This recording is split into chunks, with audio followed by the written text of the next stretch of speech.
اذا استاجر اجیرا الا ان یقیم حائطا، اذا جب استاجر اجرت پہ رکھے اجیرن کسی مزدور کو، الا اس شرط پر، ان یقیما کہ وہ کھڑا کر دیں گے، حائطن ایک دیوار کو، یرید ان ينقض جو ٹوٹنا ہی چاہتی ہے یا ٹوٹنے والی ہے، جازا تو یہ جائز ہے. یعنی مکان یا عمارت بنوانے کے لیے مزدور رکھنا جو ہے وہ بھی درست ہے. آپ کے ذہن میں شاید سوال پیدا ہو رہا ہو تو یہ ساری مزدوریاں تو ہم کرواتے ہیں اور رکھتے بھی ہیں، تو اس میں جواز اور ناجواز کی کیا بات ہے؟ تو اس میں بات یہ ہے کہ جیسے کسی بھی شخص کا کوئی کام ہے تو اخلاقی طور پر انسان کا فرض بنتا ہے کہ وہ دوسرے کی مدد کرے. تو کیا اگر کوئی شخص کسی کے کسی کام میں مدد کرتا ہے تو کیا اس کو بلا معاوضہ ہی کرنی چاہیے یا معاوضے کے ساتھ بھی کی جا سکتی ہے؟ مثلا اگر کسی کے گھر میں دیوار ٹوٹ رہی ہے تو ایسی صورت میں اس شخص کو ضرورت ہے کہ کوئی اس کی دیوار کی مرمت کر دے. اگر وہ کسی کو بلاتا ہے تو آنے والا کیا اس کام پہ مزدوری لے سکتا ہے یا اسے اخلاقاً ہی ایک مدد کر کے چلے جانا چاہیے؟ یہ ہے وہ سوال جس کے جواب میں جازا اور یہ بار بار یہ آتا ہے کہ کیا اس کی اجازت ہے یا نہیں، یا مختلف چیزوں پر جو مزدور رکھنا ہے کیا وہ رکھے جا سکتے ہیں یا نہیں. تو اس میں بہت سارے کام ایسے آئیں گے کہ جو عام روزمرہ زندگی میں لوگ ایک دوسرے کی مدد کے طور پر کرتے ہیں اور اس مدد میں اجرت بھی لیتے ہیں. تو کیا وہ اجرت حلال ہے یا حرام ہے؟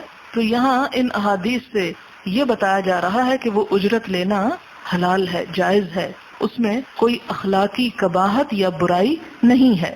حدثني ابراہیم ابن موسیٰ اخبرنا ہشام ابن یوسف ان ابن جریج اخبرهم قال اخبرني يعلى ابن مسلم وعمر بن دینار عن سعید ابن جبیر یزید احدهما على صاحبه وغيرهما قال قد سمعته يحدثه عن سعید قال قال لي ابن عباس رضی اللہ عنہما حدثني ابی بن کعب قال قال رسول اللہ صلی اللہ علیہ وسلم، نبی صلی اللہ علیہ وسلم نے فرمایا. اور حدیث کیا ہے؟ وہ حضرت موسیٰ اور خضر علیہ السلام کا جو قصہ ہے اس کی طرف اشارہ ہے کہ فانطلقا، پھر وہ دونوں چل دیے. کون؟ موسیٰ اور خضر. فوجدا جدارا، تو انہوں نے ایک دیوار پائی، یرید ان ينقضہ جو ٹوٹا ہی چاہتی تھی. قال سعید، سعید کہتے ہیں بیدہ اپنے ہاتھ کے ساتھ، ہاکذا اس طرح، یعنی گرنا چاہتی تھی تو اس کو سیدھا کر دیا. ورفع یدہ، انہوں نے اپنا ہاتھ اٹھایا، فاستقام، تو سیدھا کر دیا. قال یا اللہ حسبت ان سعیدا قال فمسحه بيده فاستقام. یا اللہ کہتے ہیں کہ میرا خیال ہے کہ سعید نے یہ کہا کہ خضر علیہ السلام نے دیوار پہ صرف اپنا ہاتھ ہی پھیرا تو وہ درست ہو گئی، یعنی دوبارہ پوری تعمیر نہیں کی بلکہ جو لڑک رہی تھی دیوار اس کو سیدھا کر کے صرف اس پہ ہاتھ پھیر دیا. ان کی کرامت تھی ایک طرح سے. لو شئت، تو موسیٰ علیہ السلام نے ان کو کہا اگر تم چاہتے، لاتخذت علیہ اجرا، تو اس پر اپنا حق یا اجر یا مزدوری لے سکتے تھے. قال سعید اجرن نأکلہ، کہ اجرت تو ہم اس کو کھا لیتے، یعنی تم اجرت لے لیتے پھر ہم اس کو استعمال کر لیتے. باب الاجارۃ الی نصف النہار، آدھے دن تک کسی کو مزدور رکھنا، یعنی کہ کیا اگر کسی کو کسی کام پہ رکھا جائے تو اس میں ٹائم کی لمٹ آدھے دن کی یا پورے دن کی رکھی جا سکتی ہے. دوسرے لفظوں میں آپ یوں کہہ سکتے ہیں کہ کیا پارٹ ٹائم کام لیا جا سکتا ہے؟ یعنی آدھا دن کیا ہے؟ ایک طرح سے پارٹ ٹائم، یعنی آدھے دن کا کام ہے تو پورے دن کے لیے ہی مزدور رکھا جائے، آدھے دن کے لیے بھی مزدور رکھا جا سکتا ہے. اب اس میں بلا شک اور شبہ کی کیا بات تھی؟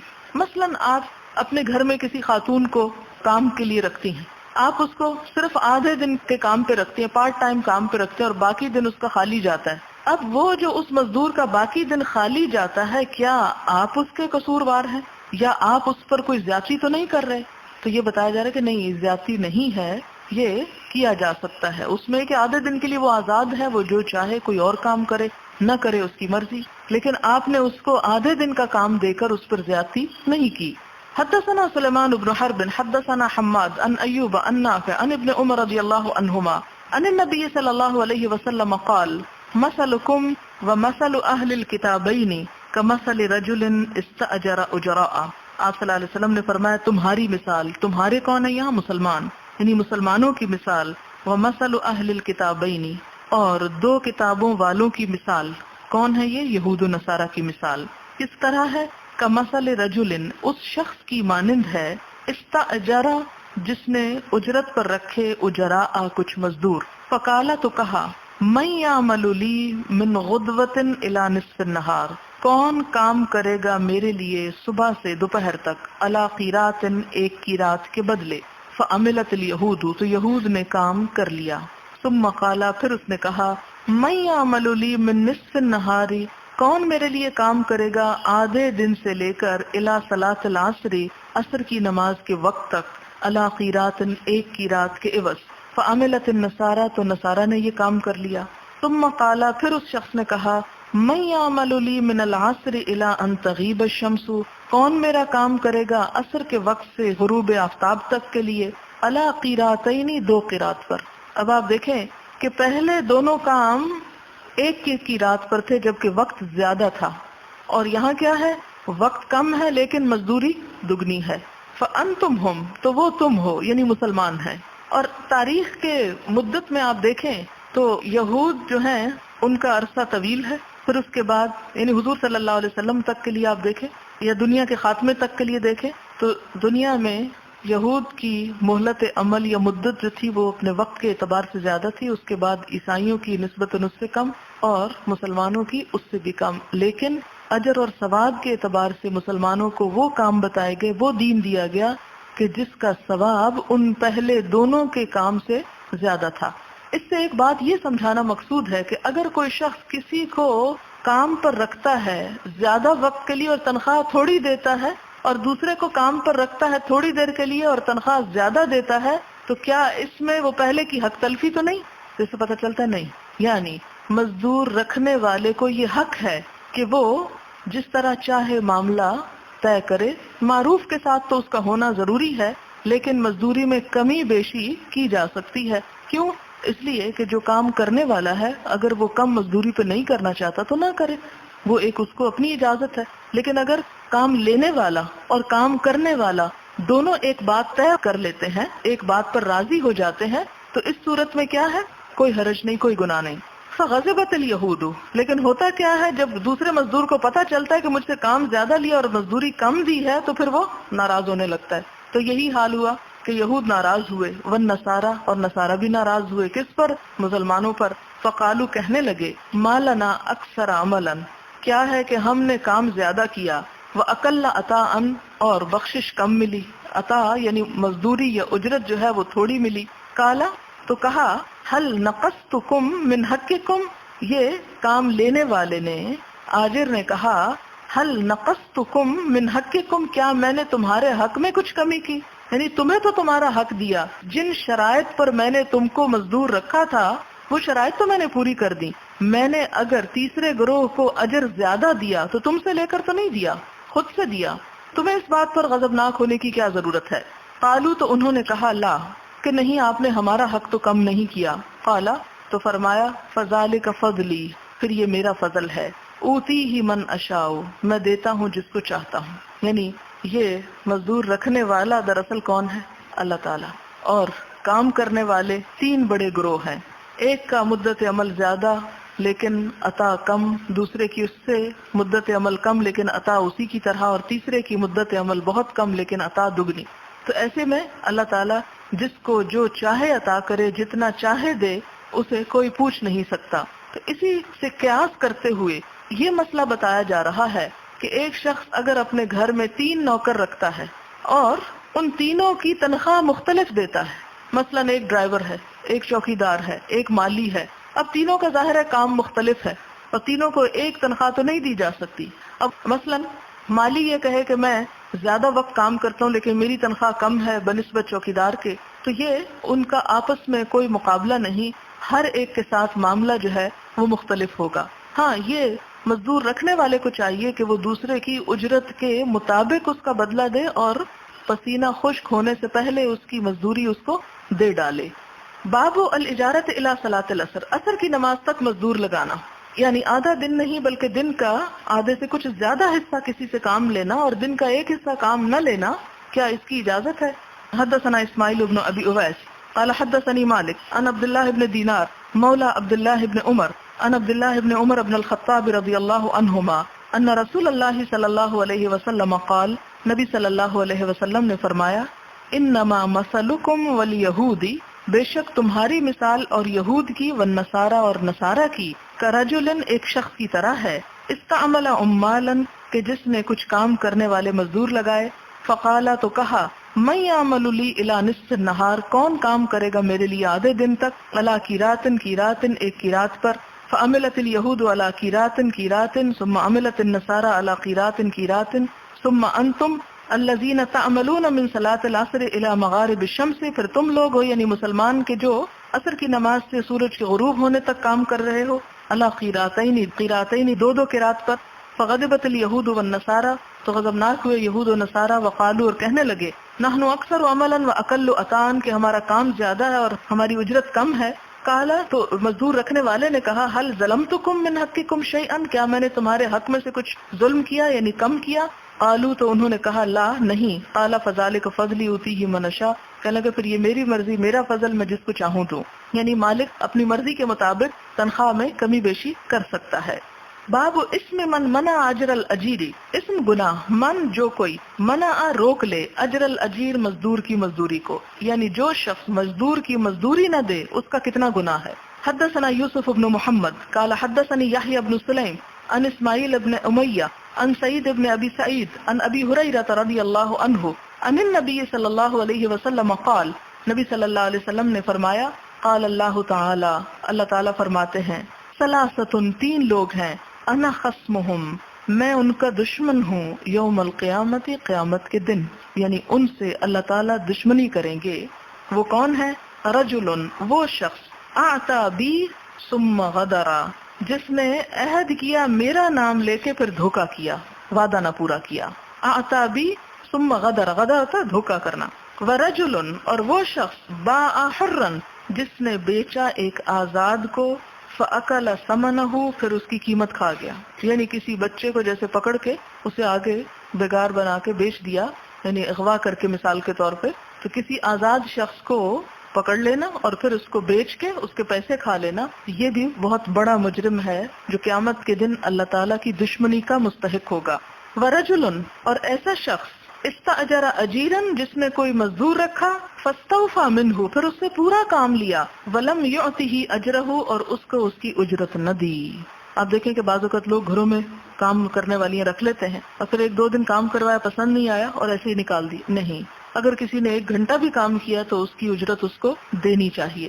باب الاجارۃ من العصر الى اللیل، عصر سے لے کر رات تک مزدور لگانا، یعنی دن میں کام نہ کرانا، رات کے وقت کرانا، تو کیا اس کی اجازت ہے؟ حدثنا محمد بن العلاء حدثنا ابو اسامہ عن برید عن ابی بردہ عن ابی موسیٰ رضی اللہ عنہ عن النبی صلی اللہ علیہ وسلم قال، نبی صلی اللہ علیہ وسلم نے فرمایا، مثل المسلمین والیہود والنصارى کمثل رجل استأجر قوما یعملون له عملا یوما الى اللیل۔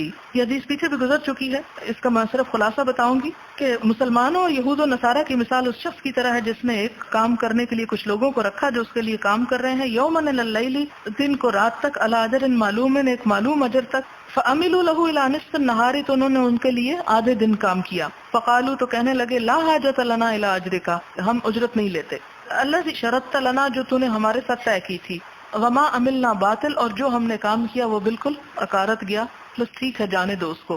فقال لهم لا تفعلوا، تو اس نے ان کو کہا کہ ایسا نہ کرو، اکملوا بقیت عملکم، اپنا باقی کام بھی کرو، یعنی مزدور اس نے رکھا تھا صبح سے شام تک، لیکن مزدور نے کیا کیا، آدھا دن کام کیا اور اس کے بعد کام بھی چھوڑ دیا اور اجرت بھی نہ لی۔ تو مالک کیا کہتا ہے کہ ایسا مت کرو، اپنا کام پورا کرو اور اپنی اجرت لو، اکملوا بقیت عملکم، اپنا باقی عمل پورا کرو، وخذوا اجرکم کاملا، اور اپنا پورا اجر جو ہے وہ لے لو۔ فابوا وترکوا، تو انہوں نے انکار کیا اور چھوڑ دیا، واستاجر آخرین بعدہم، تو اس شخص نے ان کے کام چھوڑنے کے بعد کچھ اور مزدور رکھ لیے، فقال اکملوا بقیت یومکم ھذا، اور ان مزدوروں سے کہا کہ باقی دن کا کام تم کر دو، وَلَكُمُ الَّذِي شَرَطْتُ لَهُم مِّنَ الْأَجْرِ، اور تمہارے لیے بھی وہی اجر ہے جو میں نے ان کے لیے طے کیا تھا۔ فَعَمِلُوا، تو انہوں نے کام کیا، حَتَّى إِذَا كَانَ حِينُ صَلَاةِ الْعَصْرِ، یہاں تک کہ جب عصر کی نماز کا وقت آیا، قالوا، تو انہوں نے بھی کہا، لَكَ مَا عَمِلْنَا بَاطِلٌ، ہم نے تمہارے لیے جو کام کیا وہ سب اکارت ہے، وَلَكَ الْأَجْرُ، اور مزدوری بھی تم اپنے پاس رکھو، الَّذِي جَعَلْتَ لَنَا فِيهِ، جو تو نے ہمارے لیے اس معاملے میں ٹھہرائی تھی۔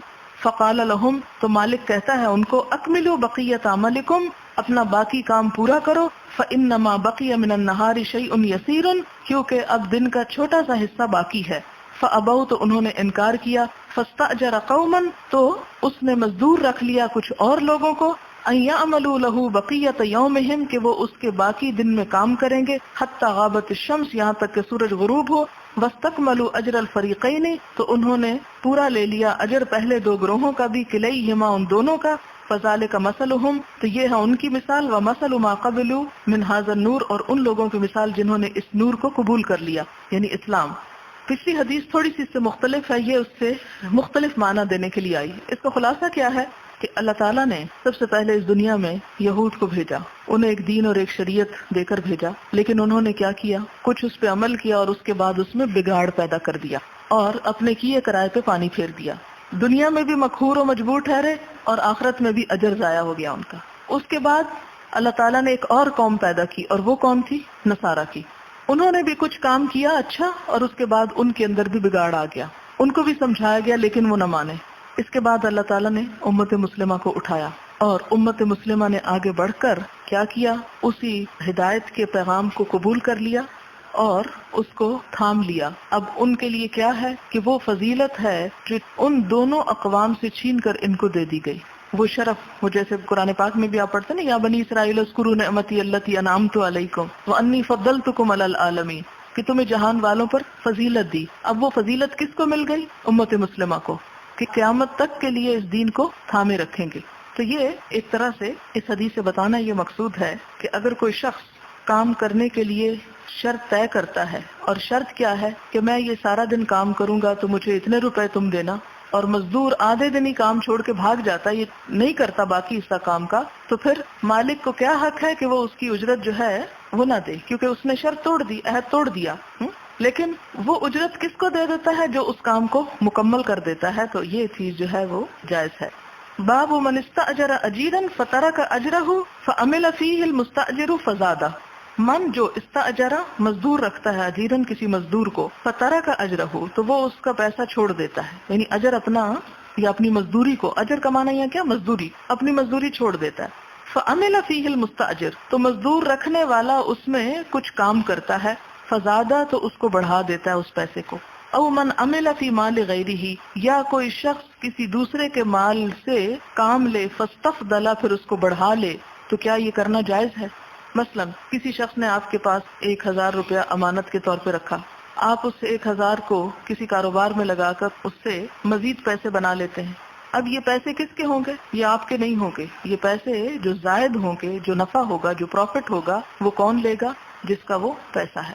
اسی طرح اگر کوئی شخص کام کر کے اپنی مزدوری چھوڑ کر چلا گیا تو اب کیا ہے؟ اجازت ہے اس کو جس کے پاس وہ مزدوری چھوڑی گئی کہ وہ اس کو کسی اور کام میں لگا دے اور اس پیسے کو بڑھائے۔ اگر وہ مزدور دوبارہ پلٹ آئے تو نہ صرف یہ کہ اصل زر بلکہ اس کے اوپر جو نفع آیا ہے وہ سارے کا سارا اس اصل مالک یا حقدار کو دے ڈالے۔ یعنی پیچھے کیا تھا؟ کسی کی مزدوری کم کرنا، نہ دینا، اور یہاں کیا ہے؟ اس کے حق سے بھی بڑھ کے دینا۔ حدثنا ابو الیمان اخبرنا شعبہ بن الزہری حدثنی سالم بن عبد اللہ ان عبد اللہ بن عمر رضی اللہ عنہما قال سمعت رسول اللہ صلی اللہ علیہ وسلم یقول، یہ حدیث پیچھے گزر چکی ہے، انطلق ثلاثة رہط ممن کان قبلکم حتی اغوا المبیت الى غار فدخلوه، 3 لوگ تھے پہلی امت میں سے، وہ کہیں جا رہے تھے تو رات کو ایک غار میں انہوں نے پناہ لی، فدخلوا اس میں داخل ہو گئے، فانحدرت صخرۃ من الجبل پہاڑ کا ایک پتھر لڑھک کے آ گرا، فسدت علیہم الغار تو غار کا دروازہ بند ہو گیا، فقالوا تو کہنے لگے انہ لا ینجیکم من هذه الصخرۃ الا ان تدعوا اللہ بصالح اعمالکم، تو سب نے کہا کہ اب تمہیں اس غار سے نکلنے کی کوئی صورت نہیں سوائے اس کے کہ تم اپنے نیک اعمال کا واسطہ دے کر اللہ تعالیٰ سے دعا کرو۔ فقال رجل منہم تو ایک شخص نے ان میں سے کہا اللہم کان لی ابوان شیخان کبیران، یا اللہ میرے 2 بوڑھے والدین تھے، وکنت لا اغبک قبلہما اور میں ان دونوں سے پہلے کسی کو دودھ نہیں پلاتا تھا، اہلن نہ گھر والوں کو، ولا مالن اور نہ ہی لونڈی غلاموں کو، مال سے مراد یہاں غلام ہے، کہ اپنے بیوی بچوں اور اپنے غلاموں کو میں کسی کو بھی دودھ نہ دیتا تھا۔ فنآبی فی طلب شیء یوما فلم ارح علیہما تو ایک دن مجھے کوئی ایسا کام پڑ گیا کہ میں وقت پر واپس نہ آیا، حتی ناما یہاں تک کہ وہ دونوں سو گئے، فحلبت لہما تو میں نے ان کے لیے دودھ دوہا، غبوکہما ان کے شام کا دودھ، فوجدتہما نائمین تو میں نے دیکھا کہ وہ دونوں سو رہے ہیں، فکرہت ان اغبک قبلہما تو میں نے ناپسند کیا کہ میں ان سے پہلے کسی اور کو دودھ پلاؤں، اہلن او مالن اپنے گھر والوں کو یا غلاموں کو. فلبثت تو میں کھڑا رہا، ٹھہرا رہا. والقدح علی یدی اور پیالہ میرے دونوں ہاتھوں میں تھا. انتظر استيقاظهما میں ان کے جاگنے کا انتظار کرتا رہا. یہ بھی تو کر سکتا تھا انہیں ہلا کے اٹھاتا اور کہتا یہ لے دودھ پیے، باقی سب رو رہے ہیں، مصیبت میں مبتلا ہیں آپ کے دودھ نہ پینے کی وجہ سے. تو ایسا نہیں کیا. اس سے کیا پتہ چلتا ہے کہ سوئے ہوئے کو جگانا جو ہے وہ ایک جرم ہے، سوائے اس کے کہ اس کی نماز جاری ہو، باقی کسی چیز کے لیے جگایا نہیں جا سکتا. اور یہ بھی یعنی والدین کے احترام میں سے ایک بات آتی ہے. حتی برق الفجر یہاں تک کہ صبح ہو گئی. فاستيقظا تو وہ دونوں جاگے. فشربا غبوکہما تو انہوں نے اپنا شام کا دودھ پیا. اللہم ان کنت فعلت ذلک ابتغاء وجہک، اے اللہ اگر میں نے یہ کام تیری رضا حاصل کرنے کے لیے کیا ہے، ففرج عنا ما نحن فیہ من هذه الصخرۃ تو ہم سے یہ مشکل آسان کر دے جس میں ہم مبتلا ہیں، اس چٹان کو ہم سے ہٹا دے. فانفرجت شیئا تو تھوڑا سا وہ ہٹ گئی. لا یستطیعون الخروج لیکن ابھی باہر نہ نکل سکتے تھے. قال النبی صلی اللہ علیہ وسلم وقال الاخر آپ نے فرمایا کہ دوسرے نے کہا اللہم کانت لی بنت ام کانت احب الناس الی کہ اللہ میری ایک چچا کی بیٹی تھی جو لوگوں میں سب سے زیادہ مجھے عزیز تھی. فاردتها عن نفسها تو میں نے اس کے نفس کا ارادہ کیا. فامتنعت منی تو اس نے اپنا آپ مجھ سے روکا. حتی علمت بها سنۃ من السنین یہاں تک کہ قحط پڑ گیا. فجاءتنی تو آئی میرے پاس. فآتیتها 20 و100 دینار تو وہ میرے پاس یعنی کچھ پیسے لینے کے لیے آئی تو میں نے اس کو 120 دینار دیے. الا ان تخلی بینی و بین نفسها اس شرط پر کہ وہ اپنی ذات کے ساتھ مجھے برا کام کرنے کی اجازت دے. ففعلت تو اس نے اجازت دی. حتی اذا قدرت علیہا یہاں تک کہ جب میں اس پر قادر ہوا. قالت کہنے لگی لا احل لك ان تفض الخاتم الا بحقه کہ تیرے لیے جائز نہیں کہ تو اس مہر کو توڑے مگر اس کے حق کے ساتھ. فتحرجت من الوقوع علیہا تو میں اس گناہ سے باز آ گیا. فانصرفت عنہا تو اس سے ہٹ گیا. وہی احب الناس الی تو وہ مجھے سب سے زیادہ عزیز تھی. وترکت الذهب الذي آتیتها اور جو کچھ میں نے اسے یعنی روپیہ پیسہ دیا تھا. ذهب اشرفیوں کو یہاں کہا جائے گا. یہ پیچھے چونکہ 120 دینار کی بات ہوئی ان دنوں میں جو کرنسی ہوتی تھی وہ سونے یا چاندی کی ہوتی یعنی جو کچھ میں نے اسے دیا تھا وہ بھی چھوڑ دیا. اللہم ان کنت فعلت ذلک ابتغاء وجہک ففرج عنا کہ اللہ اگر میں نے یہ تیری رضا کے لیے کیا تو ہم سے یہ مشکل دور کر دے. ما نحن فیہ جس میں ہم مبتلا ہیں. فانفرجت الصخرۃ تو تھوڑی سی چٹان ہٹ گئی. غیر انہم لا یستطیعون الخروج منہا لیکن وہ اس سے نکل نہیں سکتے تھے ابھی بھی. قال النبی صلی اللہ علیہ وسلم نبی صلی اللہ علیہ وسلم نے فرمایا. وقال الثالث اور تیسرے نے کہا اللہم انی استاجرت اجراء کہ اللہ میں نے کچھ مزدور رکھے تھے. فآتیتہم اجرہم تو میں نے ان کو ان کی مزدوری دی. غیر رجل واحد ایک شخص کے سوا. ترکا اس نے چھوڑ دیا الذی لہو جو اس کے لیے تھا. وذهب اور چل دیا. فثمرت اجرہ تو میں نے اس کے پیسے کو کام میں لگا دیا. استثمار ہوتا ہے یعنی پھل حاصل کرنا، اس کا نتیجہ دیکھنا، یعنی پیسہ رکھنے کی بجائے کام میں لگا دیا. حتی کثرت منہ الاموال یہاں تک کہ اس سے مال مویشی بہت ہو گئے. فجاءنی بعد حین کچھ عرصے کے بعد وہ آیا. فقال یا عبداللہ کہنے لگا اے اللہ کے بندے اد الی اجری میرا اجر مجھے یا میری مزدوری مجھے ادا کر دو. فقلت لہ تو میں نے کہا کل ما ترى من اجلک جو کچھ تم دیکھ رہے ہو یہ تمہاری ہی وجہ سے ہے. من الابل والبقر والغنم والرقیق یہ اونٹ اور گائے اور بکریاں اور غلام. فقال یا عبداللہ لا تستہزئ بی کہنے لگا اے اللہ کے بندے مجھ سے مذاق مت کرو. فقلت تو میں نے کہا انی لا استہزئ بک میں تم سے مذاق نہیں کر رہا. فاخذہ کلہ تو اس نے وہ ساری کی ساری لے لی. فاستاکہ تو نے لے چلا. فلم یترک منہ شیئا تو اس نے اس میں سے ایک چیز بھی نہ چھوڑی. اللہم فإن كنت فعلت ذلك ابتغاء وجهك کہ یا اللہ اگر یہ کام میں نے تیری رضا کے لیے کیا تھا. ففرج عنا ما نحن فيه تو ہٹا دے ہم سے اس مشکل کو یا پتھر کو، اس مصیبت کو جس میں ہم مبتلا ہیں. فانفرجت الصخرة تو پتھر ہٹ گیا. فخرجوا يمشون تو وہ نکل کے چلنے لگے یعنی سب باہر آ گئے. تو اس سے کیا پتہ چلتا ہے کہ کسی کے مال کو کسی کام میں لگا کے اسے بڑھایا جا سکتا ہے، لیکن اگر بڑھا دیا تو پھر جو اس پہ نفع ہوگا یا کثرت ہوگی وہ ساری کی ساری اصل مالک کو جائے گی، بیچ میں کام کرنے والے کو نہیں ملے گی. باب من آجر نفسہ لیحمل علی ظہرہ جو شخص اپنے نفس کو کام پہ لگائے کہ اپنی پیٹھ پر کچھ سامان اٹھائے، یعنی جیسے بوریاں وغیرہ یا کوئی بھی سامان، کوئی شخص جیسے کلی ہوتے ہیں، یعنی اگر کوئی اپنے کندھوں پہ یا اپنی پیٹھ پہ کوئی چیز اٹھاتا ہے تو یہ مزدوری بھی جائز ہے.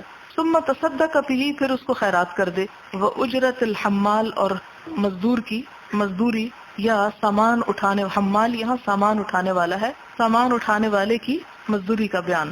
حدثنا سعيد بن يحيى بن سعيد حدثنا أبي حدثنا الأعمش عن شقيق عن أبي مسعود الأنصاري رضي الله عنه قال كان رسول الله صلی اللہ علیہ وسلم کہ نبی صلی اللہ علیہ وسلم اذا امر بالصدقۃ کہ جب صدقہ کرنے کا حکم دیتے، یعنی کوئی جنگ کا موقع آتا، کہیں کوئی ضرورت پیش آتی تو آپ فرماتے کہ لوگوں صدقہ کرو، اور ہمارے پاس گھر میں پیسہ نہ ہوتا تو ہم کیا کرتے؟ ان طلق احدنا الى السوق تو ہم میں سے ایک بازار کو چل دیتا، فیحامل تو وہ اپنی پیٹھ پہ سامان اٹھاتا یعنی مزدوری کرتا، فیصیب المد تو پھر حاصل کرتا ایک مد اناج، مد پیمانے کا نام ہے، وَإِنَّ لِبَعْضِهِمْ لَمِئَةَ أَلْفٍ اور آج بعض لوگوں کے پاس لاکھ، مئت الف یعنی 1,00,000 کے قریب درہم موجود ہیں، قَالَ مَا نَرَاهُ إِلَّا نَفْسَهُ تو راوی کہتے ہیں کہ یہ ان کا اپنی ہی طرف اشارہ تھا، یعنی حضور صلی اللہ علیہ وسلم کے زمانے میں ان کے پاس پیسے یا مال و دولت کم تھا، اور جب کبھی ضرورت پیش آتی تو تازی مزدوری کر کے تازی اجرت لیتے، لیکن آج وہی صحابہ کرام جو ہیں وہ لاکھوں کے مالک بن چکے ہیں۔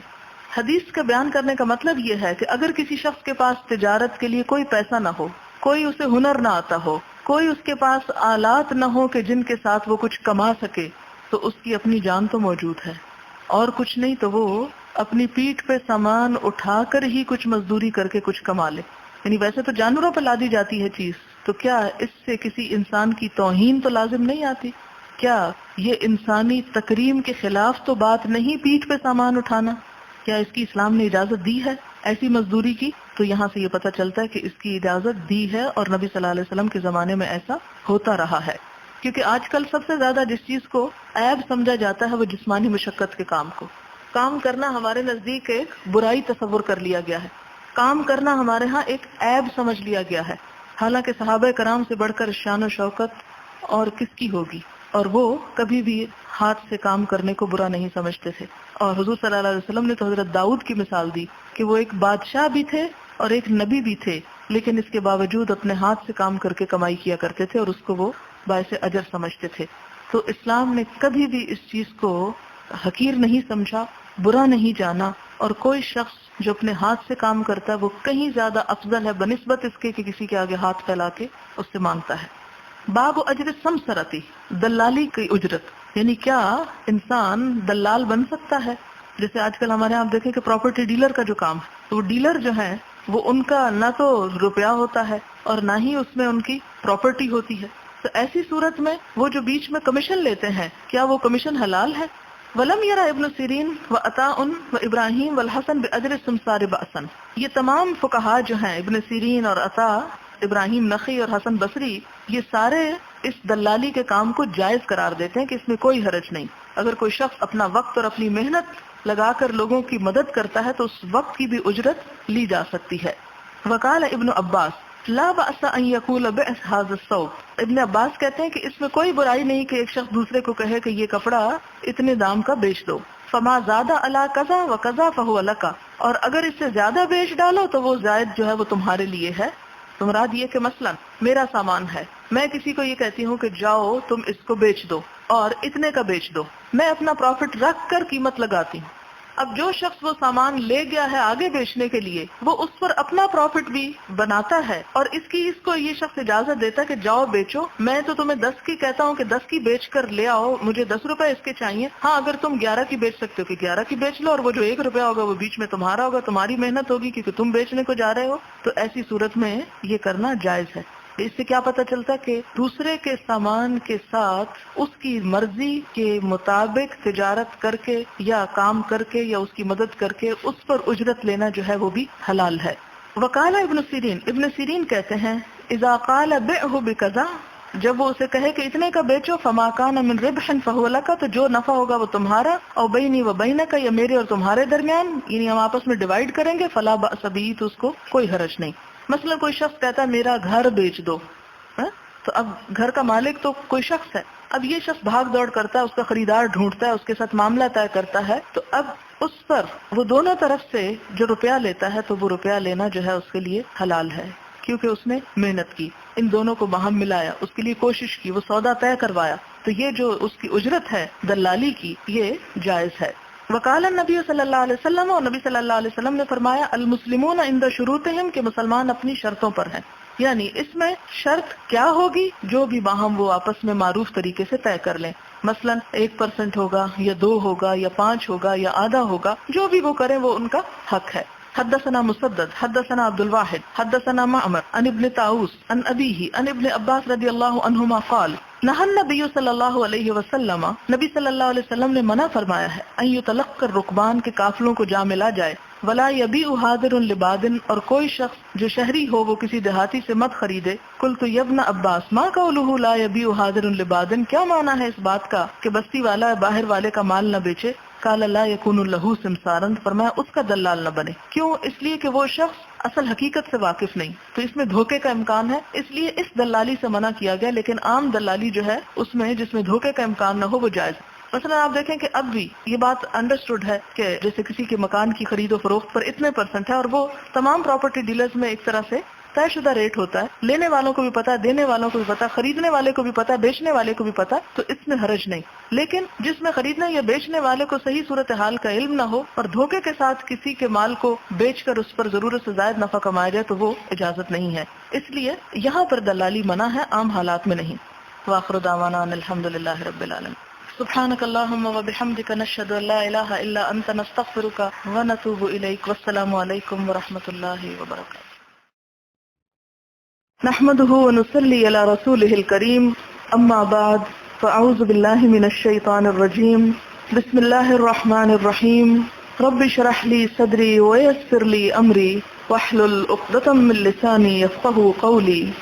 باب هل يؤاجر الرجل نفسه من مشرك في ارض الحرب؟ هل کیا یؤاجر مزدوری کر سکتا ہے الرجل کوئی شخص نفسه اپنے ذات کے ساتھ من مشرکن کسی مشرک کی فی ارض الحرب ارض حرب میں یعنی دار الحرب میں. یعنی پیچھے ہم نے پڑھا تھا کہ مشرک سے یا کافر سے کام لیا جا سکتا ہے، اسے نوکر رکھا جا سکتا ہے، اسے مزدور بنایا جا سکتا ہے. لیکن یہاں پر جو فرق ہے اس میں اور اس میں کہ وہ مشرک جو دار الحرب کا ہو، اس قوم کا جس کے اور مسلمانوں کے درمیان جنگ ہو، تو کیا اس قوم کا بھی کام کیا جا سکتا ہے یا نہیں، یہاں یہ بتایا گیا.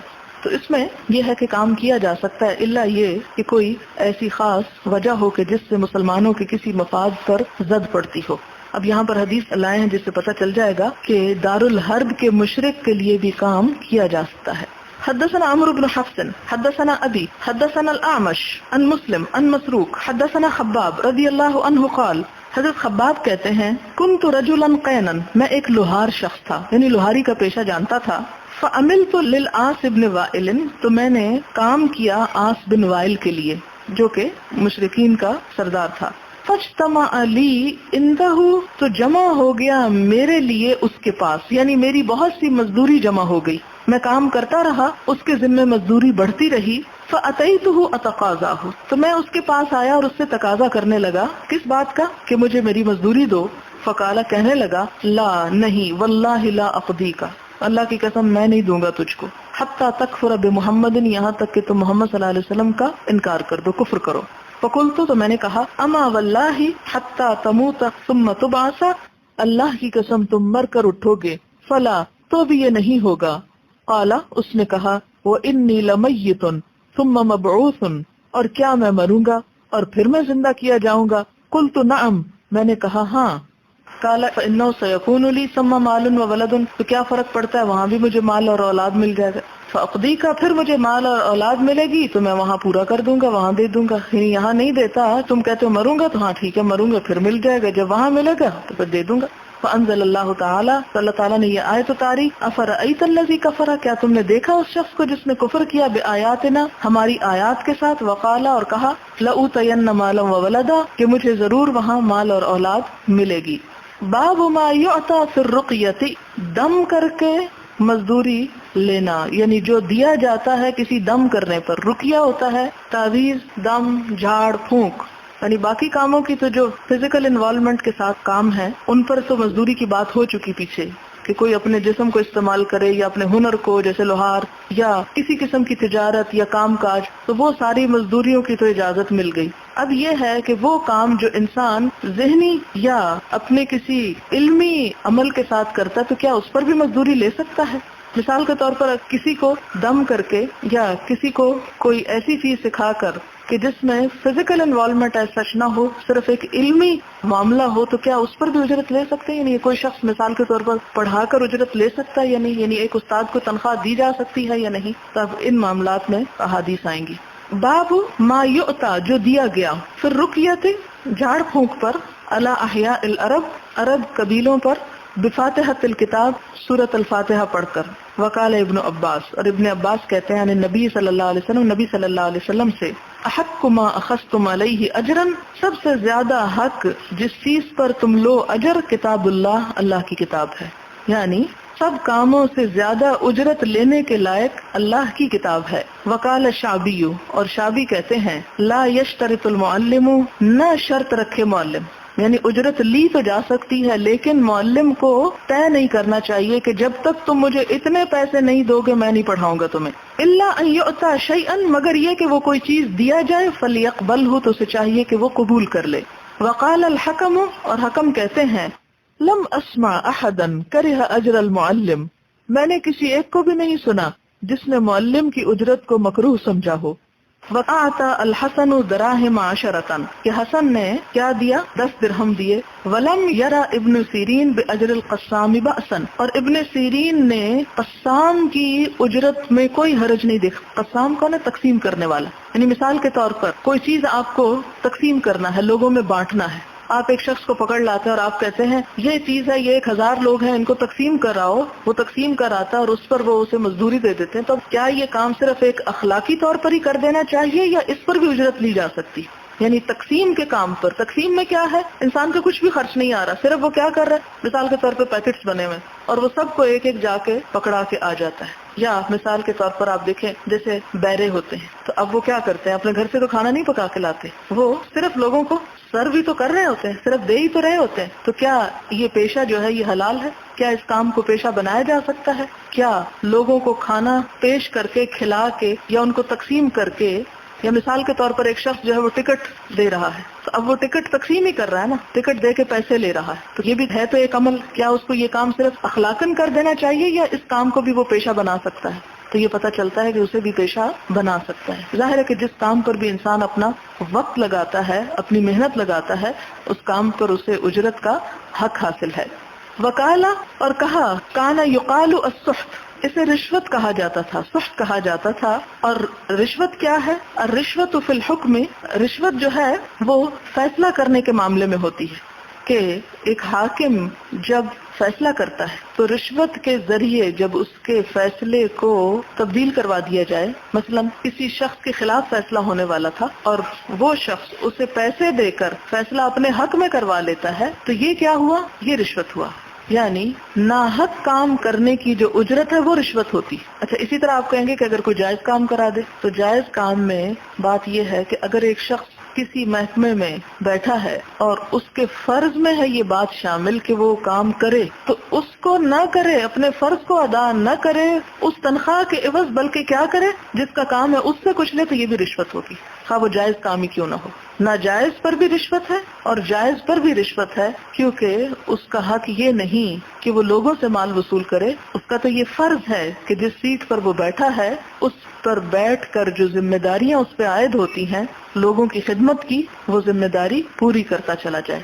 اگر وہ اپنی ذمہ داری پوری کرنے کی ایک طرف سے تنخواہ لیتا ہے سرکار سے اور دوسری طرف لوگوں سے معاوضہ لیتا ہے، تو سرکار کی تنخواہ تو حلال ہے، لیکن لوگوں سے لیا ہوا معاوضہ جو ہے اس کام کے کرنے پر وہ کیا ہے؟ حرام. وَكَانُوا يُعْطُونَ عَلَى الْخَرْصِ، اور اندازہ کرنے کی بھی اجرت دیا کرتے تھے. یہ پہلے بھی بارہا یہ بات گزر چکی کہ درختوں پر پھلوں کا اندازہ کیا جاتا تھا اور پھر اس کو بیچا جاتا تھا جب پھل پک جائے. مثلا آج بھی آپ دیکھیں کہ باغ بکتے ہیں نا، لوگ باغ خرید لیتے ہیں پھر ان کا پھل اتار کے بیچ دیتے ہیں. اب وہ جب باغ بکتے ہیں تو ان کی قیمت کس طرح طے ہوتی ہے؟ ان کے پھلوں کی مقدار پر. اور مقدار ظاہر ہے کو جا کے ایک ایک درخت کو گننے سے رہا.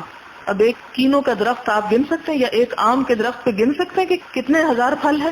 نہیں گنا جا سکتا.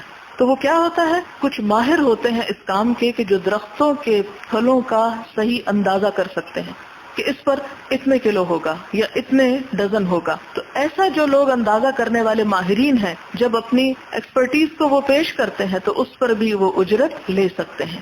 مثال کے طور پر ایک شخص نے کئی سال تک علم حاصل کیا اور اس نے نقشہ بنانے کا فن سیکھا، ایک آرکیٹیکٹ کا ہنر سیکھا اس نے. اب وہ لوگوں کو جب نقشہ بنا کے دیتا ہے تو اب اس میں ظاہر ہے کہ اس کے سچ پیسے تو نہیں لگ رہے، لیکن اس کے ذہنی صلاحیت کا استعمال ہو رہا ہے. اب وہ جو کچھ بھی کر کے دے رہا ہے اس پر اجرت اس کا حق ہے، کیونکہ وہ اپنی ایک مہارت جو ہے اسے استعمال کر رہا ہے، اپنا دماغ استعمال کر رہا ہے.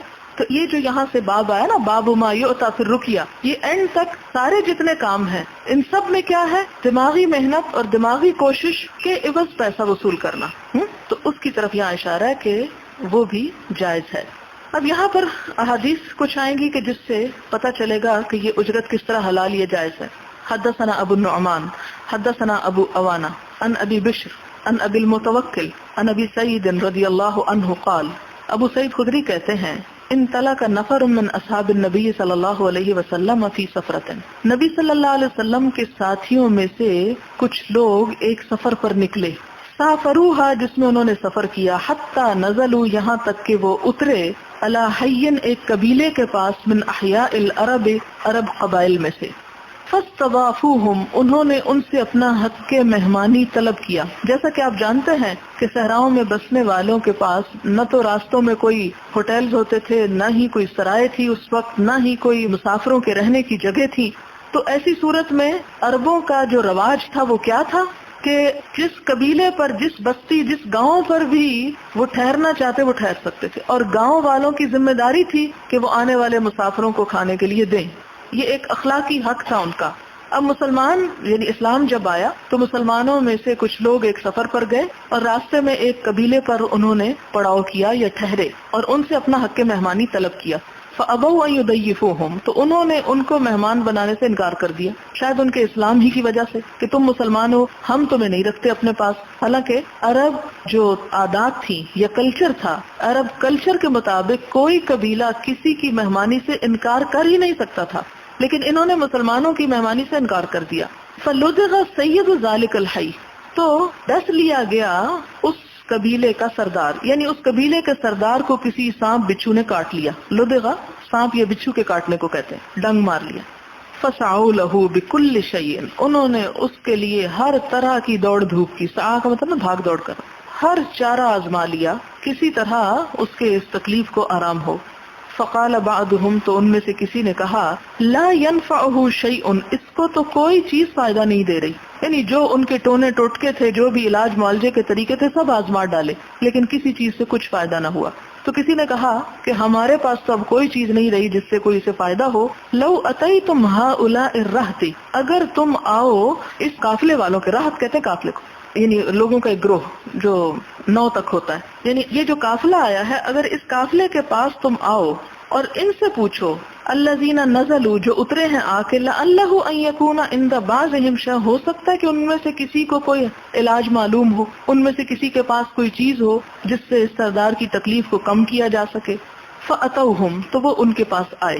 فقالوا، تو کہنے لگے، یا ایھا الرہط، اے لوگو، اے قافلے والو، ان سیدنا لدغا، ہمارا سردار ڈسا گیا ہے، وسعینا لہ بکل شیء، اور ہم نے اس کے لیے ہر چارہ کیا ہے، لا ینفع، لیکن اس کو کوئی چیز فائدہ نہیں دیتی. فہل عند احد منکم من شیء، تو کیا تم میں سے کسی کے پاس کوئی چیز ہے، کوئی طریقہ ہے. فقال بعضهم، تو ان میں سے کسی نے کہا، نعم، ہاں ہے. کن میں سے؟ قافلے والوں، مسلمان گروہ میں سے. واللہ انی لارقی، اللہ کی قسم میں دم کروں گا، ولیکن، لیکن، واللہ لقد استضفناکم، ہم نے تم سے مہمانی طلب کی تھی، فلم تضیفونا، تم نے ہمیں مہمان نہ بنایا. فما انا براق لکم، مجھے پتا تو ہے لیکن میں کوئی دم نہیں کروں گا، میں کوئی جھاڑ پھونک نہیں کروں گا. حتی تجعلوا لنا جعلا، یہاں تک کہ تم ہمارے لیے مزدوری نہ طے کرو. یعنی یہ بتاؤ دو گے کیا؟ دم تو مجھے آتا ہے اور دم میں کروں گا بھی، دم فائدہ بھی دے گا، لیکن اس وقت کروں گا جب تم اس کی اجرت دو مجھ کو. فصالحوہم، تو انہوں نے ان کے ساتھ طے کر لیا، مصالحت کر لی. کس پر؟ علی قطیع من الغنم، بکریوں کے ایک ٹکڑے پر. ٹکڑا سے مراد یہ کہ ایک گروہ، قطیع کہتے ہیں چند بکریاں، یعنی ایک حصہ بکریوں کا، یعنی کچھ بکریوں پر اجرت ٹھہر گئی، تمہیں اجرت میں اتنی بکریاں دیں گے. فانطلقا، تو شروع ہو گیا. کون؟ دم کرنے والا. یطفل علیہ، وہ اس پر جھاڑ کر رہا تھا. یطفلو کا لفظی معنی ہوتا ہے تھو تھو کرنا، یہ جھاڑنے کا ایک طریقہ ہوتا ہے. ایک ہوتا ہے بزق. بزق کا مطلب ہوتا ہے تھوک پھینکنا. اس کے بعد ہوتا ہے تفل. تفل ہوتا ہے تھوک تو نہیں پھینکنا لیکن ایسے کیا جاتا ہے جس سے تھوڑی بہت چھینٹیں منہ سے نکل سکتی ہیں. پھر اس کے بعد نفسا ہوتا ہے. نفسا بھی پھونکنا ہوتا ہے. پھر اس کے بعد نفخہ ہوتا ہے جس میں بالکل کوئی ویٹنس نہیں ہوتی, صرف پھونک ہوتی ہے. تو اب یہاں پر کیا بتایا گیا کہ جب اس نے جھاڑنا شروع کیا تو کچھ لعاب دہن وغیرہ بھی اس دسی ہوئی جگہ پر لگایا. وَيَقْرَأُ اور کیا پڑھا؟ الحمدللہ رب العالمین سورۃ الفاتحہ پڑھی. ایک جگہ پر آتا ہے کہ 3 دفعہ پڑھی, دوسری جگہ پر آتا ہے 7 دفعہ پڑھی. اور کہا جاتا ہے کہ یہ جو بکریاں تھی یہ 30 تھی, قطعاً 30 بکریاں طے ہوئی تھی. دوسری روایت میں آتا ہے, یہاں نہیں, اس حدیث میں نہیں لکھا ہوا. فَكَأَنَّمَا نُشِطَ مِنْ إِقَالٍ تو سردار کے اوپر جب سورۃ الفاتحہ پڑھی گئی تو یوں لگا کہ جیسے کوئی رسی ویسے کھول دیا گیا ہو, یعنی اس پر کوئی رسی بندھی ہوئی تھی اور وہ رسی کھل گئی, یعنی کوئی چیز اس پہ بند گئی تھی جو کھلتی چلی جا رہی تھی, یعنی وہ درد دور ہو رہا تھا. فَانْطَلَقَ يَمْشِي تو پھر وہ چلنے لگا. وَمَا بِهِ قَلَبَةٌ اس طرح کہ اسے کوئی تکلیف نہ رہی, کوئی پریشانی نہ رہی. یعنی اس دم کے بعد وہ سردار بالکل صحت مند ہو گیا اور یوں لگتا تھا جیسے اسے کچھ ہوا ہی نہ ہو, اور یوں محسوس ہوتا تھا جیسے اس پہ کچھ بندھا ہوا تھا کہ کوئی چیز اثر نہیں کر رہی تھی, اور سورۃ الفاتحہ نے اس کا وہ بند کھول دیا اور وہ چیز اثر کرنے لگی. قال فأوفوہم تو کہا اب ان کو پورا ان کا معاوضہ دے دو, یعنی جو بکریاں طے کی تھی اوفوہم وفا کرو ان کے ساتھ, جو الہم ان کے حصے کی, الذی صالحوہم وہ جس کے اوپر انہوں نے طے کیا تھا, علیہ جس پر. فقال بعضهم تو ان میں سے بعض نے کہا اقسموا اب تقسیم کر لو, یعنی ہم جتنے لوگ ہیں قافلے کے سارے بکریاں تقسیم کر لیتے ہیں. فقال الذی رخا تو جس نے دم کیا تھا اس نے کہا لا تفعلوا ایسا نہ کرو, ابھی مت تقسیم کرو کچھ, حتی نأتی النبی صلی اللہ علیہ وسلم یہاں تک کہ ہم حضور صلی اللہ علیہ وسلم کے پاس آئیں. فنذکر له الذی پھر ہم ان کو ذکر کریں, نہیں آپ کو بتائیں, الذی کانا کہ جو کچھ ہوا. فننظر ما یأمرنا پھر ہم دیکھیں کہ آپ کیا حکم دیتے ہیں, یعنی یہ اس پہ معاوضہ لینا حلال بھی ہے یا نہیں, جائز بھی ہے یا نہیں. ہم ابھی کچھ نہیں کرتے, ان بکریوں کو نہیں لیتے جب تک کہ حضور صلی اللہ علیہ وسلم کے پاس پہنچ کر آپ کو قصہ نہ سنا دیں. فقدموا علی رسول اللہ صلی اللہ علیہ وسلم تو لوگ جو تھے وہ نبی صلی اللہ علیہ وسلم کے پاس آئے. فذکروا لہ تو ان کو قصہ بیان کیا. فقالا تو آپ نے فرمایا وما یدریک تمہیں کس نے بتایا تھا, انہا رقیۃ کہ وہ ایک دم کی چیز ہے, یعنی ایک جھاڑ کی چیز, تمہیں یہ دم کس نے سکھایا تھا, یعنی یہ سورۃ فاتحہ پڑھ کے کس نے یہ دم کرنا بتایا تھا. ثم قال یعنی آپ تھوڑے حیران ہوئے کہ اس نے کہاں سے یہ اجتہاد کیا. ثم قال پھر فرمایا قد اصبتم تم نے ٹھیک کیا, یعنی جو معاوضہ لیا یہ درست لیا. اقسموا اسے تقسیم کر لو. وَاضْرِبُوا لِي مَعَكُمْ سَهْمًا اور میرا حصہ بھی نکالو, یعنی صرف اپنے پہ تقسیم نہ کرو, مجھ سے جو آ کے فتویٰ تم نے لیا ہے اس پر میرا حصہ بھی نکالو. فضحک النبی صلی اللہ علیہ وسلم اور یہ کہہ کر آپ صلی اللہ علیہ وسلم ساتھ ہی ہنس دیے. قال ابو عبداللہ امام بخاری کہتے ہیں وقال شعبہ حدثنا ابو بشر سمعت ابو المتوکل بہذا کہ یہ حدیث ایک اور سند سے بھی آئی ہے. تو اس سے کیا پتہ چلتا ہے, 2-3 باتیں پتہ چلتی ہیں. ایک بات تو یہ ہے کہ قرآن پاک کی آیات کو پڑھ کر دم کیا جا سکتا ہے, اور اس کے لیے صرف سورۃ الفاتحہ ہی نہیں بلکہ اگر کچھ اور آیات اس طرح کی محسوس ہوں کہ جن میں کوئی ایسا میسج نکلتا ہو تو ان آیات کو بھی پڑھا جا سکتا ہے. اب آپ دیکھیں کہ آپ صلی اللہ علیہ وسلم نے اسے یہ نہیں کہا کہ تمہیں یہ نہیں کرنا چاہیے تھا. آپ نے اسے پوچھا کہ تمہیں یہ کہاں سے خیال آیا تھا کہ سورۃ الفاتحہ میں یہ اثر پایا جاتا ہے. اس کو اگر کوئی یہ کہے کہ سنت سے کوئی چیز ہمیں بتائیں کہ حضور نے ایسا کیا تو وہ نہیں کیا, لیکن آپ کی سنت جو ہوتی ہے وہ صرف وہ نہیں ہوتی جو آپ نے کیا ہوتا ہے, بلکہ حدیث تقریری کیا ہوتی ہے کہ آپ کے سامنے کوئی کام ہوا اور آپ نے اس کو دیکھا اور اس پر ناپسندیدگی کا اظہار نہیں کیا, خاموشی اختیار کی یا اسے ریکمینڈ کر دیا, تو وہ بھی آپ سے منسوب ہو گیا کہ گویا آپ نے اس کی اجازت دی. اب یہاں پر اس نے سورۃ الفاتحہ پڑھ کے جو دم کیا تو آپ نے اسے سکھایا تو نہیں تھا, اس نے ایک اجتہاد کیا, ایک کام کیا آپ کے سامنے اور آپ نے اس کو درست قرار دیا.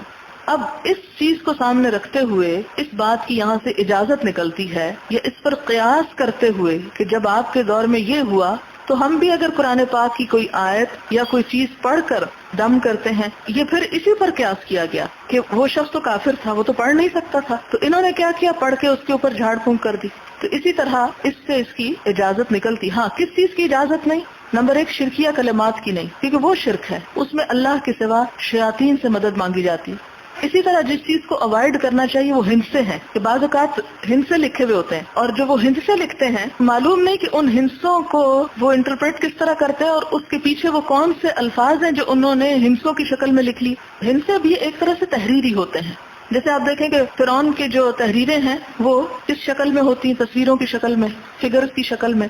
تو یہ لکھنے کا ایک انداز ہے.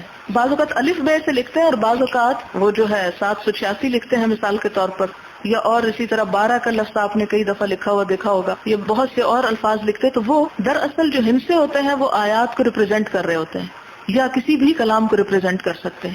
اب جہاں پر کوئی تعویذ فگرز کے ساتھ لکھا ہوا ہو تو وہ جائز نہیں ہے، وہ اس میں آ جاتا ہے. دوسری بات ایک اور یاد رکھیں، کسی بھی منفی کام کے لیے کرنا جو ہے، خواہ وہ آیات قرآنی ہی کیوں نہ ہو، وہ ناجائز ہے. منفی کام کیا کہ وہ میاں بیوی میں جدائی ہو جائے.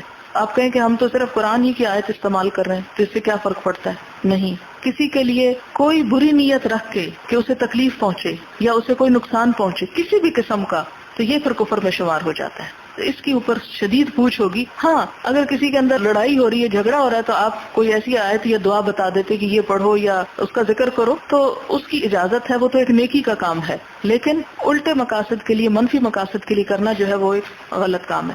دوسری بات یہ ہے کہ یہاں سے یہ پتہ چلتا ہے کہ اگر کوئی شخص ایسے کام پر اجرت لے لیتا ہے تو وہ اجرت اس کے لیے حلال ہے. لیکن نمبر ایک یہ کہ اس کام کو پیشہ بنانے کا کہیں بھی اجازت نہیں کہ آپ ایک دکان بنا لیں اور ایک بورڈ لگا لیں یا آپ اخباروں میں اشتہار دینا شروع کر دیں، کیونکہ اللہ تعالیٰ کا کلام اس طرح یوں بیچنے کے لیے یا کاروبار بنانے کے لیے نہیں آیا، کیونکہ اس کے اصل مقاصد تو پھر زد پڑتی ہے. لوگ قرآن جس کام کے لیے اترا ہدی للناس، ہدایت دینے کے لیے، وہ ہدایت نہیں اس سے حاصل کرتے بلکہ اس سے پھر صرف تعویذ اور اس طرح کے کام جو ہے وہی لیتے ہیں. پھر اسی طرح یہ ہے کہ یہ جو بار بار قرآن پاک میں آتا ہے نا کہ یہود کے علماء نے اللہ کی آیات کو بیچ ڈالا، تو اس کا یہ مطلب نہیں صرف بنتا کہ انہوں نے اسے پڑھا کے اجرت لی یا اس پہ دم کر کے اجرت لی. اس کا مطلب اصل میں یہ بنتا ہے کہ لوگوں کو خلاف حق فتوے دے کر ان سے ایک طرح سے رشوت وصول کی. یہ اس چیز پر بار بار تنقید آتی ہے قرآن پاک میں، یا یہ کہ اسے ایک کاروبار یا پیشہ بنا لیا. تو یہ چیز نہیں ہونی چاہیے. اور اسی طرح یہ ہے کہ حضرت شفا کے بارے میں آتا ہے کہ حضور صلی اللہ علیہ وسلم نے ان کو کہا کہ جس طرح تم نے حفصہ کو لکھنا سکھایا ہے اسی طرح اس کو مکھی کے کانٹے کا جھاڑ بھی سکھا دو.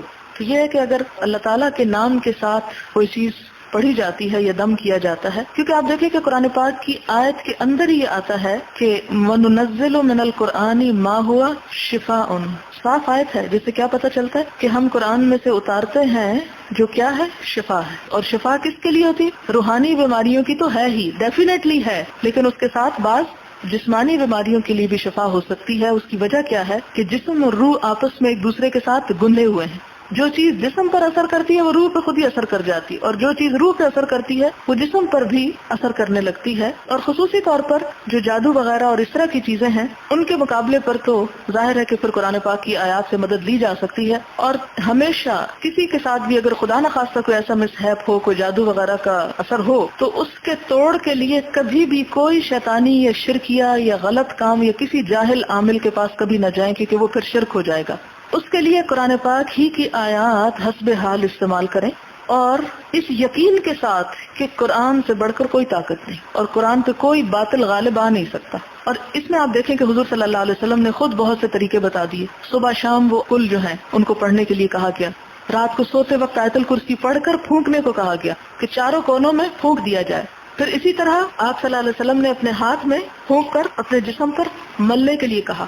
تو اس سے کیا پتہ چلتا ہے کہ پھونکنا بھی درست ہے، ملنا بھی درست ہے، اور صرف پڑھ لینا جو ہے وہ بھی درست ہے. یہ تمام طریقے جو ہیں یہ درست ہیں. اور چونکہ فی زمانہ یہ شر جو ہے اتنا عام ہو چکا ہے کہ اچھے بھلے پڑھے لکھے سمجھدار لوگ جو ہیں اس کفر کا شکار ہوتے چلے جا رہے ہیں کہ لوگوں کو ستانے کے لیے جادو کا طریقہ استعمال کرتے ہیں. تو یہ جو ہے ظاہر ہے کہ جب کوئی شخص ایسا دیکھے گا تو وہ ہاتھ پہ ہاتھ رکھ کے تو نہیں بیٹھ جانا چاہیے، اس کو اس کا توڑ کرنا چاہیے. لیکن توڑ کس سے؟ قرآن جیسے طاقتور کلام سے، اس لیے کہ اس کے اوپر پھر کوئی چیز غالب نہیں آ سکتی. لیکن کبھی بھی زندگی میں بھول کر بھی، خواہ کتنی بھی پریشانی کیوں نہ ہو، کتنی بھی تکلیف کیوں نہ ہو، کسی ایسے شخص کے پاس نہ جائیں جس کے پاس دین کا کوئی علم نہیں یا دین کے بارے میں کوئی اس کا عقیدہ درست نہیں. اس لیے کہ ہو سکتا ہے کیونکہ جہاں اللہ تعالیٰ سے مدد مانگی جاتی ہے وہاں شیطانوں اور جنوں سے بھی مدد مانگی جاتی ہے، اور شیطانوں اور جنوں کے ذریعے بھی عمل کروائے جاتے ہیں. تو وہ عمل جو ہے وہ درست نہیں. پھر اسی طرح جنوں کے ذریعے حالات معلوم کروانا جو ہے وہ بھی درست نہیں، کیونکہ آپ صلی اللہ علیہ وسلم نے فرمایا تھا نا کہ من اتا عرافن، جو کسی عراف یعنی باتیں بتانے والے کے پاس آیا تو اس نے دراصل کفر کیا اس تعلیم کے ساتھ جو محمد صلی اللہ علیہ وسلم لے کر آئے. یعنی اس سے کیا پتہ چلتا ہے کہ کسی ایسے عامل کے پاس نہیں جانا چاہیے کہ جو آپ کو جنات کے ذریعے غیب کی خبریں معلوم کروا کے دے یا عمل کرے، یا بعض تعویذیں جنات کے ذریعے بھی پھینکوائے جاتے ہیں، یا کوئی ایسا عامل کہ جو جنات کے ذریعے اس کا توڑ کرے، وہ درست نہیں ہے، وہ ناجائز ہے۔ باقی قرآن پاک میں اجتہاد کریں، دیکھیں کون کون سی آیات کس معنی سے قریب تر ہیں، ان کو پڑھیں۔ اور سب سے بڑی بات یہ، صحیح مسلم میں سورۃ البقرہ کے بارے میں بھی آتا ہے کہ جو سورۃ البقرہ پڑھتا ہے اس کے اوپر کوئی جادو کا اثر نہیں ہو سکتا، کوئی باطل اس پہ غالب نہیں آ سکتا۔ بہرحال باب ضریبۃ العبد وتعاہد ضرائب الاماء، لونڈی پہ ٹیکس لگانا یا ایک رقم مقرر کرنا، اور وتعاہد ضرائب الاماء، اور لونڈیوں کے اوپر ٹیکس کو یا ایک مقرر رقم کو طے کر لینا۔ تعاہد یعنی مقرر کرنا۔ ہوتا یہ تھا کہ بعض اوقات لوگ غلام خرید لیتے تھے، لونڈیاں خرید لیتے تھے، ان سے کوئی جسمانی تعلق نہیں رکھتے تھے، ان سے اسی طرح کام لیتے تھے جیسے اونٹ گائے بیل سے کام لیا جاتا ہے، تو ان کو چھوڑ دیتے تھے، گھر سے نکال دیتے تھے کہ جاؤ تم کما لو جو کما سکتے ہو، محنت مزدوری کرو اور شام کو مجھے اتنی اماؤنٹ دے دینا۔ تو کیا یہ جائز ہے؟ حدثنا محمد بن یوسف حدثنا سفیان عن حمید الطویل عن انس بن مالک رضی اللہ عنہ قال حجم ابو طیبہ النبی صلی اللہ علیہ وسلم، ابو طیبہ نے حضور صلی اللہ علیہ وسلم کو پشنے لگائے، فامر له بصاع او صاعین، تو آپ نے ایک سا یا دو سا اس کو اجرت دی، من طعام اناج میں سے، وکلم موالیہ، اور اس کے مالکوں سے بات کی، تخفف عن غلته او ضریبته، کہ وہ جو اس پہ محصول یا ٹیکس ہے اس میں کمی کر دیں۔ یہ نہیں کہا کہ تم اس سے لو نہ کچھ، لیکن کہا کہ کم لو۔ تو اس سے کیا پتہ چلتا ہے کہ ان سے مزدوری کرا کے ان سے اجرت لی جاتی، کیونکہ وہ مال دے کے جو خریدے ہوئے ہوتے ہیں۔ اب تو خیر ہے نہیں ایسی صورتحال، لیکن اگر کہیں ہو تو اس کی اجازت ہے۔ باب خراج الحجام، حجام کی اجرت۔ حجام نائی کو نہیں کہتے بلکہ پشنے لگانے والے۔ حدثنا موسیٰ بن اسماعیل حدثنا وہیب حدثنا ابن طاووس عن ابیہ عن ابن عباس رضی اللہ عنہما قال احتجم النبی صلی اللہ علیہ وسلم وآت الحجام اجرہ، نبی صلی اللہ علیہ وسلم نے پشنے لگوائے اور اس پر اجرت بھی دی۔ ہمارے ہاں بھی حجام شاید اس لیے اس کو کہتے ہیں کہ وہ اس طرح سے وہ جراح، یا وہ جو پہلے زخموں کو بھی کاٹتے تھے یا اس میں سے پس نکالتے تھے، تو شاید تھوڑی بہت سرجری کا کام بھی یہ کرتے تھے، جیسے ختمے کرتے، تو یہ نائی لوگ یہ سب کچھ کرتے ہیں، شاید اسی لیے اس کا نام حجام رکھ دیا گیا۔ حدثنا مسدد حدثنا یزید بن زرع عن خالد عن اکرمہ عن ابن عباس رضی اللہ عنہ قال احتجم النبی صلی اللہ علیہ وسلم وآت الحجام اجرہ، نبی صلی اللہ علیہ وسلم پشنے لگوا اور اس کو اجرت دی، ولو علم کراہیۃ لم یؤتہ، اور اگر یہ اجرت دینا ناجائز ہوتی تو آپ اس کو اجرت نہ دیتے۔